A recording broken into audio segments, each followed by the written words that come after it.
I'm back, thank you for your patience. Today I have a really great video of Mehdi Hasan totally destroying Tom Swarbrick's Israeli talking points.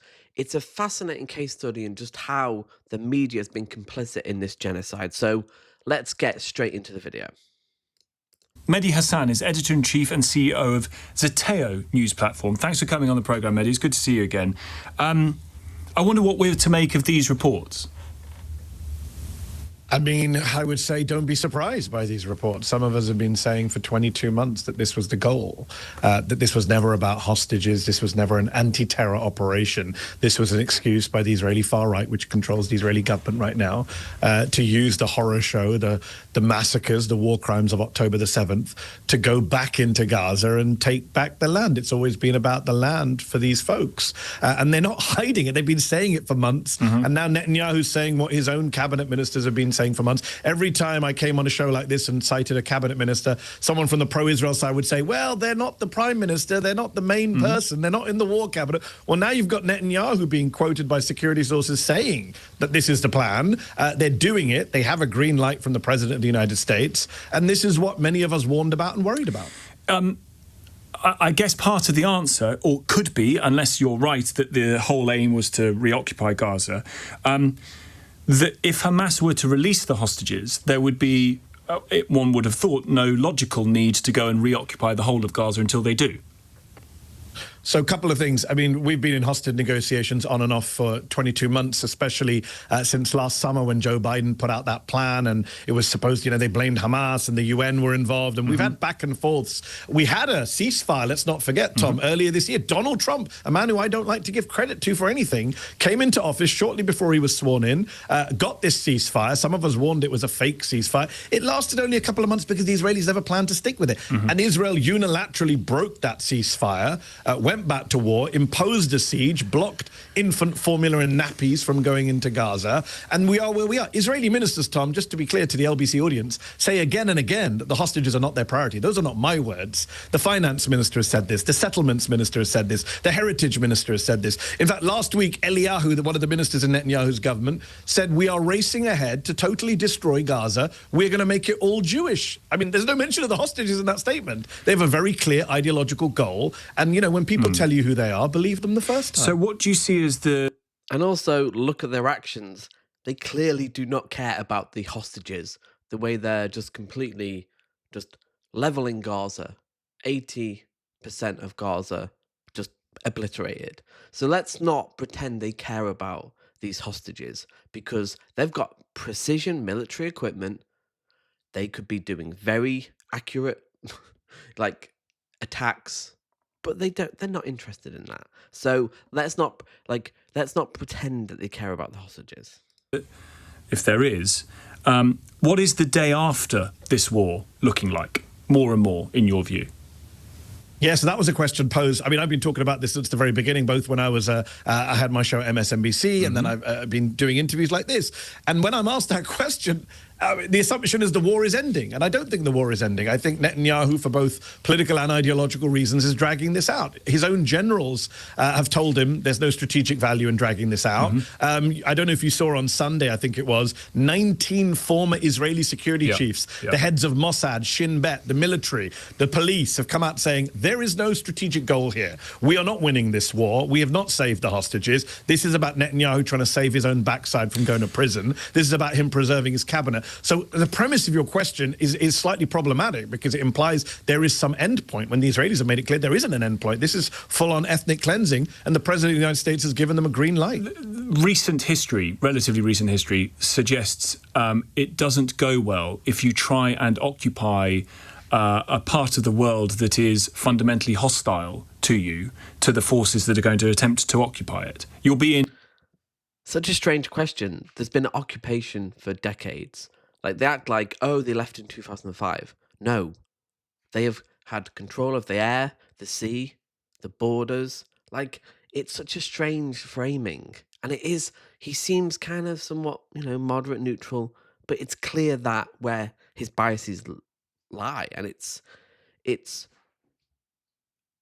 people would be studying this footage, academics, and going, okay, how did this happen? And the media is the biggest culprit here because they just can't ask real questions and push back against Israeli talking points.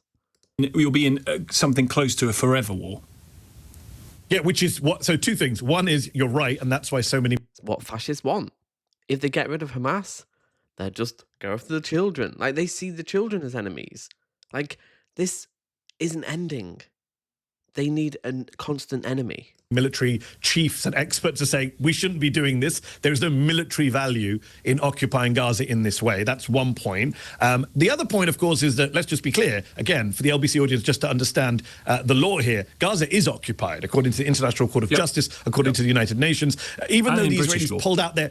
Well, why frame your question the way you did then? Like, if you agree with that, which you should, it's just... Oh... Even though the Israelis pulled out their settlers in 2005, they removed the settlements from Gaza. They controlled Gaza's air, land borders, waters, who goes in and out, what goes in and out. So that's what the Gazans have been under for a siege for a while. Both Gaza and the West Bank are occupied under international law. What Netanyahu's proposing to do now is going an extra further and annexing. And also as well, like, if someone had control of what went in and out of your house, would you say you have control of your house? Would you say you're not occupied in a clear form? It's just so disingenuous when they say this. You always say this like, well, they left in 2005. Yes, settlements. But it's a de facto occupation. And to kind of not address that point really just shows you where your biases lead. Gaza, making Gaza part of Israel. And of course, here's the key point, which is what the world cannot tolerate, I hope, which is ethnically cleansing 2 million people from Gaza. I mean, I'm old enough to remember the Balkans, Tom. Like, ethnic cleansing in Europe was seen as the greatest crime since World War II. The Serbs were the bad guys. Milosevic went to The Hague. This is what Israel's doing now on steroids. One would have to disagree with your premise that this was the goal from the start in order to argue this, but let's, for argument's sake, walk it through. Yep. Okay.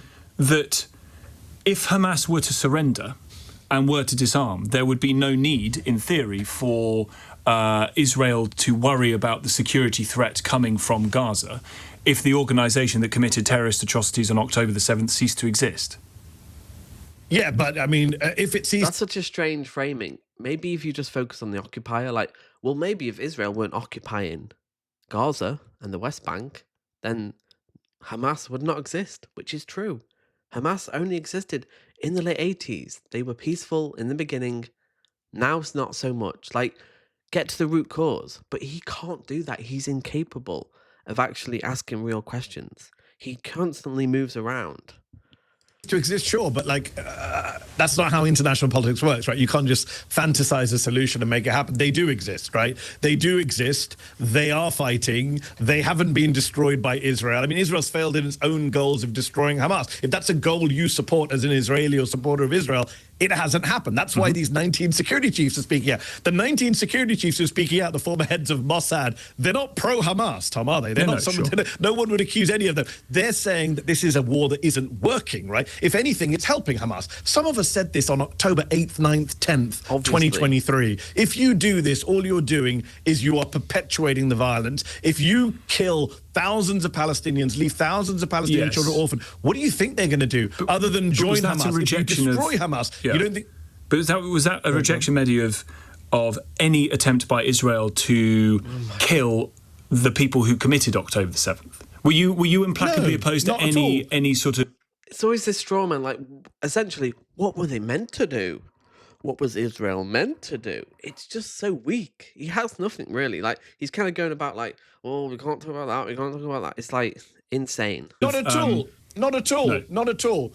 I think that, look, again, Israel as a country was always going to respond to October the 7th. It would be ridiculous to think that Israel was going to do anything.